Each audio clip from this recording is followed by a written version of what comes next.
Milyong-milyong palakpak para sa ating pong partner, Jong Hongkong. Mahilig palakpak nyo! Sabi, palakpakan niya natin yung malulupit na BODs ng Hawks International Alliance. Ang gagaling nyo talaga. Grabe. Wala akong masabi. Hindi lang pang networking. Ha? Tama eh, no? So, anyway, una po, nagpapasalamat po ako dahil po sa kabila po na kabisihan ng mga schedule. Alam ko lahat busy. Pero nagkaroon po na tayo ng pagkakataon na magkasama-sama dito. Siyempre, gusto kong pasalamatan ang mga naging dahilan, mga organizer. Siyempre, ang Hawks International Alliance, sa pamumuno ng aking corporate partner, Jong Hongkong. Palakpakan natin. Kasi para sa akin, kung leader ka, gagawa ka ng paraan para gawin ang mga bagay na alam mo makakaganda sa grupo mo. Again, palakpakan natin, milyong-milyong palakpak, partner Jong Hongkong. And sa mga organizer, maraming salamat sa inyo. 1 week ago, ako po ay nagpunta po sa Taiwan. Yun po ay na-schedule ko na.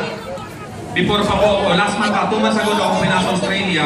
Talagang ganun po ako. Since ang aking schedule talaga ay, alam mo yun, kailangan lang, ito yung kailangan kong gamitin sa Pilipinas. So, every time ako umuwi, may schedule na po na yan. Kaya hanggang January, talagang fully book na may schedule ko. And good news naman, yung mga nagiging lakad ko, so very successful. So para sa akin, sabi ko nga, ito na po yung time na talagang nandito na. Pag pala nandito ka na, ang gusto mo na lang yung makatulong. Ibig sabihin, makamotivate sa ibang tao. Dahil ako po dating OFW, para sa akin, mas iba eh, pag ako mismo yung nandun. Nakuha niyo ba yun? Alam niyo po ba sa Taiwan, may kukwento ko lang po sa inyo, since 2010, napabalik-balik po ako sa Taiwan dahil doon nga po ako nanggaling. Nakakreate na rin po doon ng almost 11 to 12 millionaires na rin. So palakpakan naman natin. Dahil para sa akin, masaya po ako na hindi lang ako yung OFW na pwede mabago buhay. Eh natutuwa po ako sa mga sharer natin kanina dito. Palakpakan niya natin yung mga sharer. Ang gagaling, hindi ko nababanggit yung mga pangalan nyo. So, natouch po ako doon sa mga kwento nyo. Dahil gaya po nasabi ko, ikaw ang gagawa ng kwento mo dito sa AIM Global.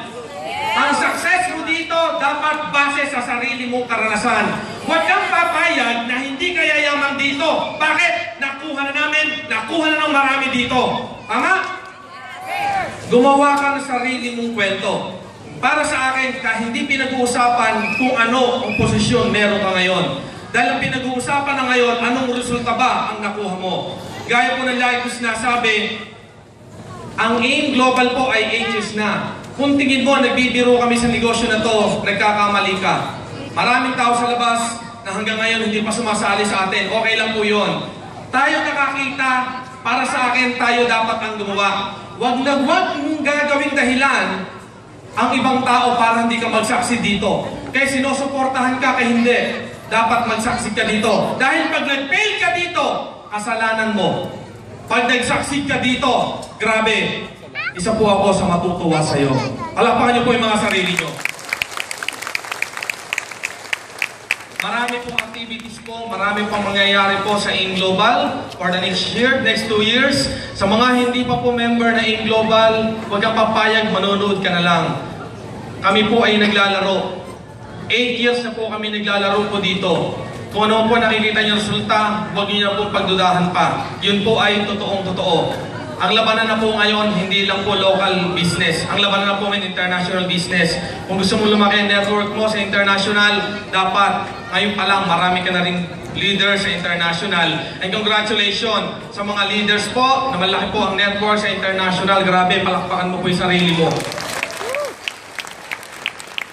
Dahil para po sa akin, kung gusto mong makarating sa isang lugar, let's say kung gusto mong pumunta ng Maynila, dapat magtanong ka sa nakarating na sa Maynila. Tama? Kasi bakit? Pwedeng narinig mo lang maganda Maynila, pero kung ikaw mismo hindi ka pa nakarating doon, hindi mo pwede masabing maganda talaga. Kaya nga po ako lagi, ina-encourage ko po ang marami. Huwag kang papayag ang network mo nandito lang. Huwag kang papayag ang network mo nasa isang lugar lang. maganda po may network ka sa iba't ibang panig ng mundo. Kaya po sa mga, natutuwa po ako sa Hawks International Alliance, kahit saan yatang sulok ng mundo, merong Hawks International members. So again, congratulations sa lahat. Hindi ko na po mapahabain. Alam ko, tayo po ay tapos na sa oras. Marami po tayong raffles. So, gusto niyo na po bang mabunot? Alam ko, ito na po hinihintay nyo. Muli po, maraming salamat. Siyempre, hindi po matatapos tong gabing to o hindi ko po mapapasalamatan ang taong dahilan. Isa sa dahilan kung bakit ako po ay nag-iikot po kayo sa buong mundo. Ito po yung napaka-supportive ko pong kasama sa araw at gabi. Siyempre, nandiyan po sa likod ang akin pong ex-girlfriend, Karina Hoson Yakat. Tayo ka naman dyan, honey ko. Nag-iisa ka lang sa puso ko, alam mo yan. Kaya kasama niya ang aming pong anak. Ayun. Okay. So again, marami po pong magandang mangyayari. Sabi ko nga lagi, ikaw dapat yung tipo ng tao na kapag negative na nakikita mo, kaya mo i-convert into positive. Kapag ikaw yung tipo ng tao na kaya mo i-convert ng negative into positive, malupit ka talagang leader. Alam mo yung hindi ka emotional, alam mo yung hindi ka nagdaramdam kung ano man ang nangyayari sa'yo. Para sa akin, kung nangyayari sa'yo ngayon yun, matuwa ka. Kasi bakit? Ganyan din ako dati. Kaya nga matibay na ako ngayon eh. Bakit? Sa dami na po ng pinagdaanan ko, sa dami na po ng naranasan ko, nung nagsisimula po ako sa Global, lalo po ako tumibay. Kaya pag ikaw nahihirapan, nadi-discourage, marami naranasan na negative, guys, tandaan mo to, lahat ng dinadaanan mo, yan ang sigurado na payamang ka na sa Global. Okay? Next week, grabe po, nakakapagod. Kasi bakit? Kakauwi lang from Taiwan, babalik naman po ulit tayo ng Hong Kong. And grabe po, ito po yung first, puro season po nangyayari sa atin ngayon sa totoo lang. Kasi bakit? Ito na lang po yung magandang gawin. Na magkwento, mag-motivate sa ibang tao. And this coming Saturday and Sunday, grupo naman po natin sa Hong Kong. Grabe, mga nagkakabaliwan doon. Sa mga may grupo po sa Hong Kong, hindi mo kailangan pumunta ng Hong Kong para magkaroon ng network. Bakit? Madalas po tayo magpunta doon sa Hong Kong. Okay? Sa mga may grupo po dyan, grabe, this coming Saturday, Sunday, huwag niyo po papayagang hindi nila po kami mamit ng mga kasama ko. Again, maraming salamat. Thank you. Tinatawagan ko na po dito yung partners ko, partner Joe Hong Kong. Okay, eto na. Handa na ba kayo sa laban?